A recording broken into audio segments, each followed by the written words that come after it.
Check. Check. Check, check, check. I'm pretty sure I'm live. I'm pretty sure I'm good. Alright, I just gotta make sure that this is working. I'm gonna assume that everyone can see me. And I'm gonna look at the camera. And I'm not gonna have that bright ass light on me. Jesus. Okay. I got Bitcoin stuff going on over there, so. Hello everyone. This time I'm prepared to go live on MindPod Network and not my own channel. Who went well last time? Feedback was universally positive, which is pretty good when it comes to YouTube. So I am here to talk about, I have to be able to see this. Oh, I can.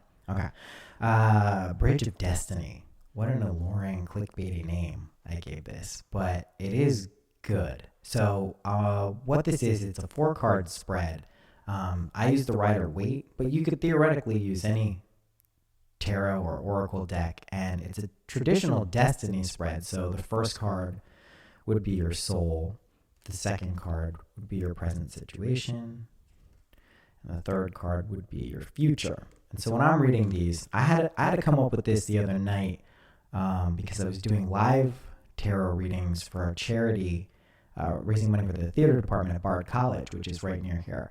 And they had to be like 15, 20-minute sessions. And I was accustomed to primarily doing like the shortest I had done was like 30 minutes. And I'm incorporating astrology and all these other stuff. So I was like, all right, I got to pare this down. But the 3-card spread, I like that destiny spread. But I feel like there's got to be like some advice. So I added an advice card, which is there's nothing mind-blowing about that. But then the way I place them is I build this bridge. Does this make sense here? Jesus. Oh my God. I have to get a better way of displaying these. Maybe 2 cameras. I think 2 cameras. Any videographers who know like what they're doing, hit me up because I need a more professional thing. So, okay. Basically, what I'm trying to say is you can build a bridge between your conscious mind, this second position card, your present situation.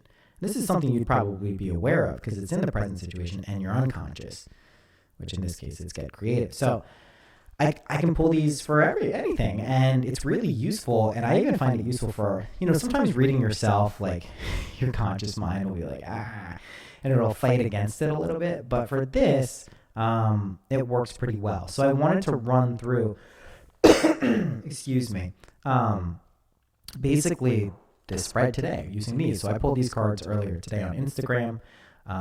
First card is the Fool, right? Literally the first card in the tarot, and the Rider-Waite, and just in the tarot. And the Fool is great, right? We see the little white dog down there. He's on the edge of a precipice. He's got his like hobo sack. The sun is shining down. He's got a white flower there. He's got yellow shoes. So his creative intellect is actually what's guiding and supporting him here. Green pants, room for growth. And what inevitably happens is the Fool he plunges off this precipice, and that's the void. That's the rabbit hole from Alice in Wonderland. So this is the soul position, right? And so what that means is think of your soul in these readings like it's not a static and fixed thing. We know that. But what it is kind of an energetic blueprint of where you are right now. And that's primarily made up of what you believe and how you feel. So that's your soul. So collectively, we're really at this point of new beginnings. Like this is beginnings, classic. Like we're jumped into the void, or we're about to jump in, or someone's going to push us. But we should have this very optimistic, innocent, childlike approach to that. And to the degree that we can maintain that, that'll be the degree that we feel good when things are changing and getting new. Second position, present situation. I do reversals. Some people don't. We get the Tower. Classic Tower. Classic Tower. I mean, upright position, we can see a lightning bolt hitting the top of the tower. People are plunging down. We don't know that they're going to die, but it seems like to their doom. And there's a crown coming off the top of that flower. So the blue here on this is the emotions, the intuition, jumping, plunging. And then we also have the intuition over here, but we have this fiery red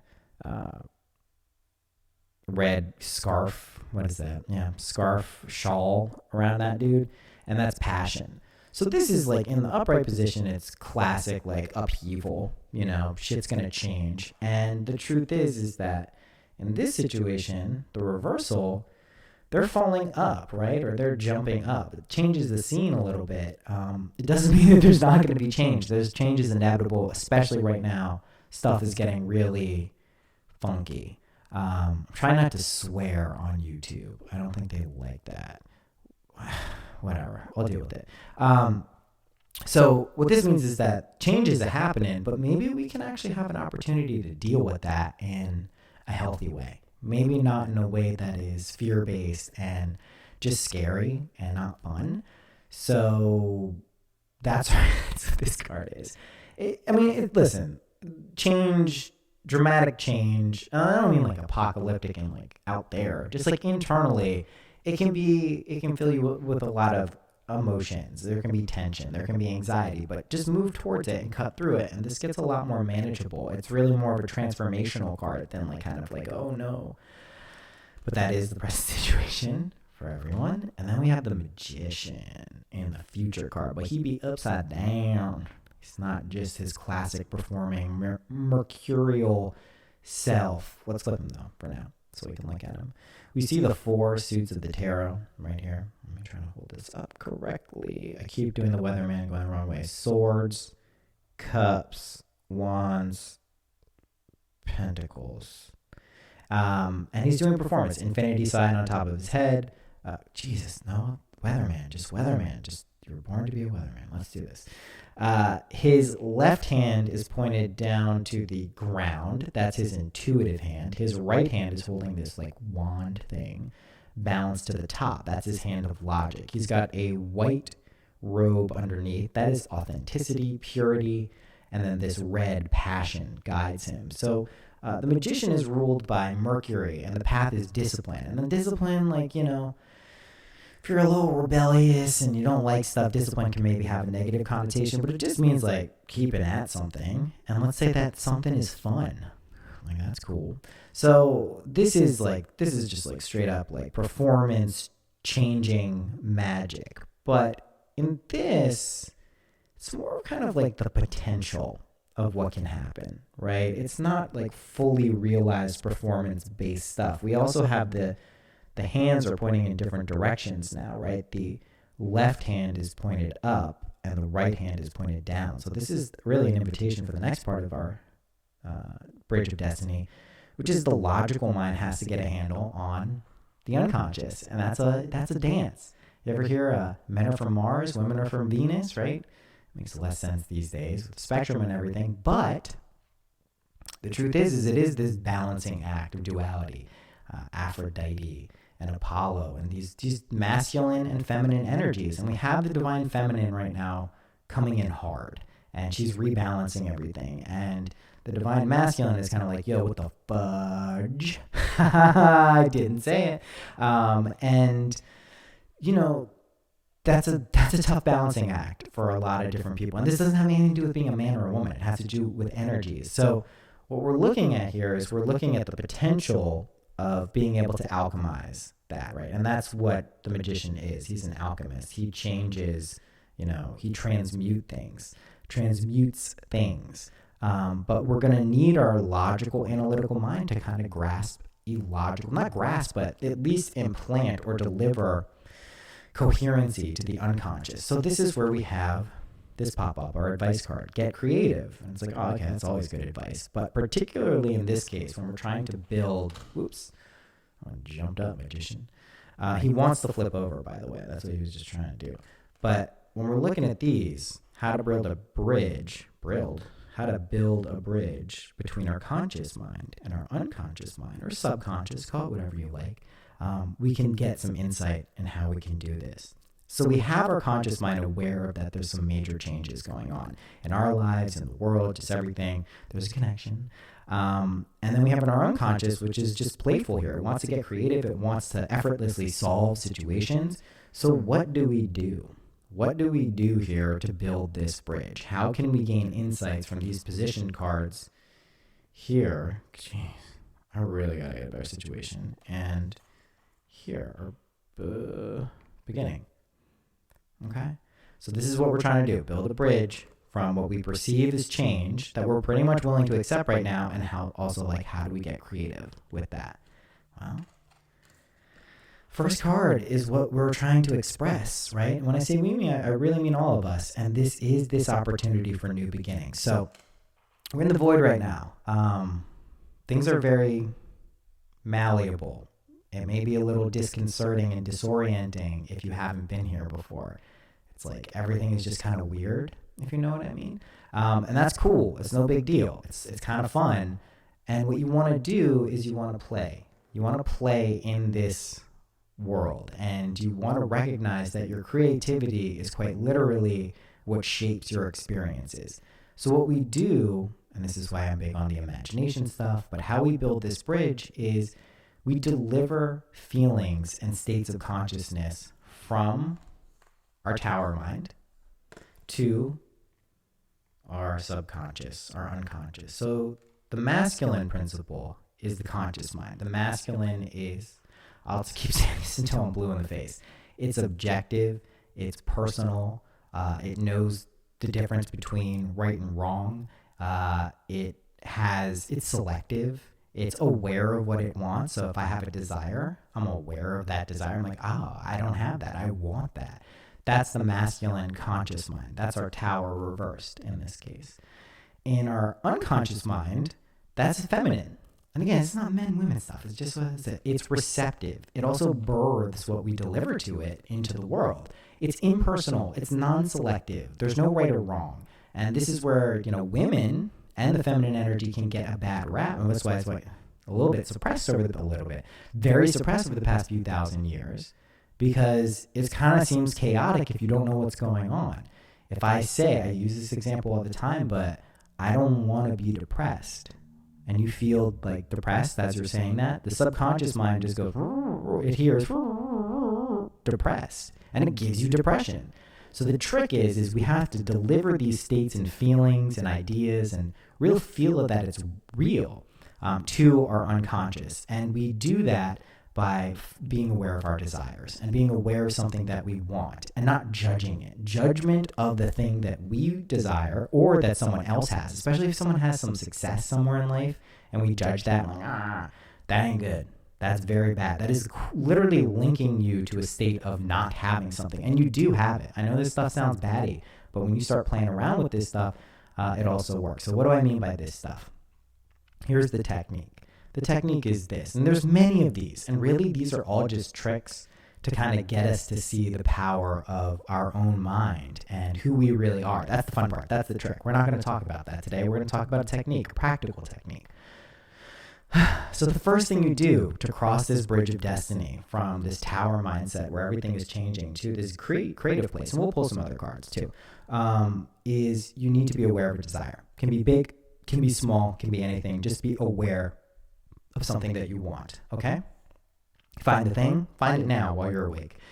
As you're going to sleep tonight, or if you're sitting in a chair or laying down, just find like a nice border drowsy-like state. Neville Goddard would refer to it as a state akin to sleep. There's a lot of people who are familiar with this. There's not some holy state you need to be in. Don't worry about like getting this just right. You do it every single night before you go to sleep, which is a good time to practice this. So what you're going to do is as you're going to sleep, you're going to construct a scene or multiple scenes if you want to, but really just keep it at one scene at first, a short, compact scene that implies the thing that you desire, a scene that implies that it's already happened. So if you wanted a job, a promotion at your job, you would imagine someone shaking your hand who you knew, family member, friend, saying congratulations, or hugging you, saying congratulations on the new job. And this scene is going to have the same sensory vividness as this world. And most importantly, it's going to have the feeling of how you would feel if this were actually happening, because it is.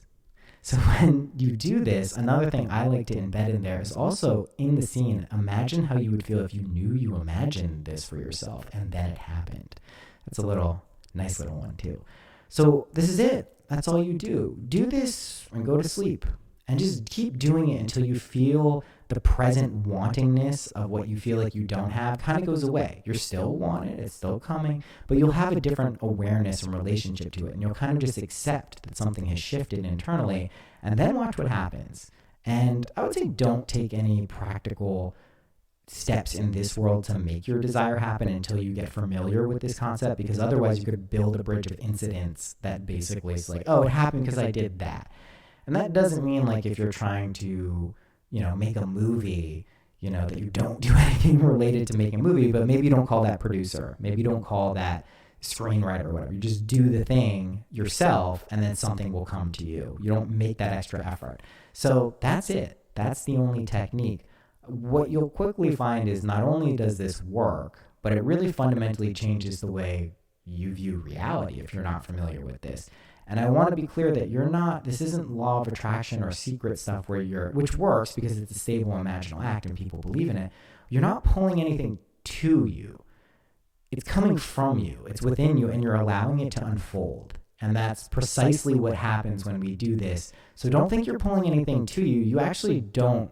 You are everything. So you're just allowing it to appear. And we convince our subconscious mind. We build that bridge by using that imaginal technique. It's actually the tower upside down. So let's pull some other cards and see what insights we can get. Let's use some Rider-Waite, and then we'll do some numerology stuff just because I need to practice that. I am not on, let me see, are there questions coming in? No. I can't connect to the chat, so I don't know. If there are, we'll do them next time. So, let's pull some cards. All right. Just keep pulling them quickly. Oh, the Chariot. Okay. So, the Chariot, ruled in the Decan by Cancer. We see a man outside of the castle. He's left his home, who's holding the reins of this chariot lightly. We see these sphinxes, these black and white and black sphinxes, respectively. And we see them facing slightly in opposite directions, right? And then again, that's the emotional and logical aspects of our being, the conscious and the unconscious. But you can see he's holding the reins loosely, right?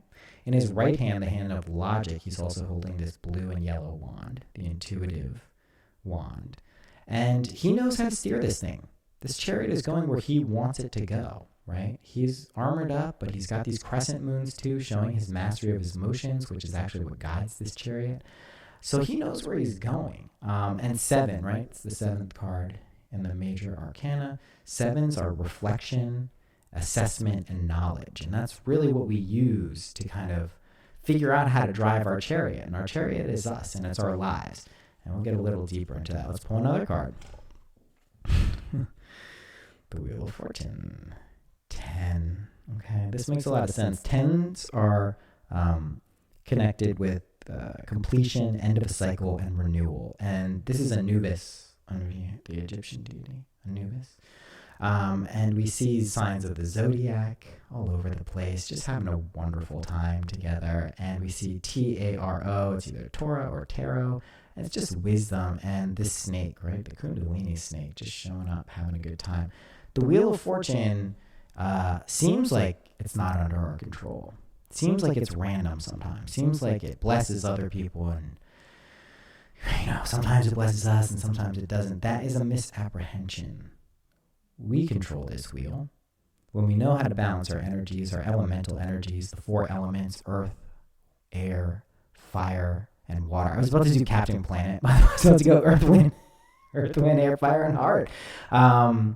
It would be the quintessence, wouldn't heart be? But basically, what I'm saying, the Sphinx again, showing up again on top of the wheel. We do control this Wheel of Fortune. And we control it by our internal mindset. And that is ultimately the only thing that dictates our reality. This external world is a reflection of our internal state of consciousness. Now, sometimes we imagine and remember things. And I get this question a lot when people are like, hey, how do I imagine? What's the technique? I'm like, you're doing it all the time. Your world is literally a or reflection of your internal state of consciousness. But sometimes we'll imagine something in the past, like maybe when we were even a kid, and it comes true and we forget it. And if you've ever experienced deja vu, that's what it is. It's you being slightly aware that this is something you've seen before, felt before, because you did. You just caught on to it. And people ask, like, well, what about dreams when you go to sleep at night? Those are just undisciplined imaginal acts. You have to pull them out of your dreams because they don't make sense relative to this world in sequence. But when you pull them out and place them in the appropriate spots, they make a lot of sense. So yeah, that's something that's going on. I don't know how I got on that tangent. Let's pull another one. The Hierophant. Okay, number 5. We're getting all the numbers. Change, instability, and conflict related with the Hierophant and the number 5s. It doesn't really mean those things exactly, but it means that the Hierophant, who is the Pope here, really just get ready for some change. This is an invitation, pulling this to like really like it's time to your own religion. You make your own philosophy. That is how it works these days.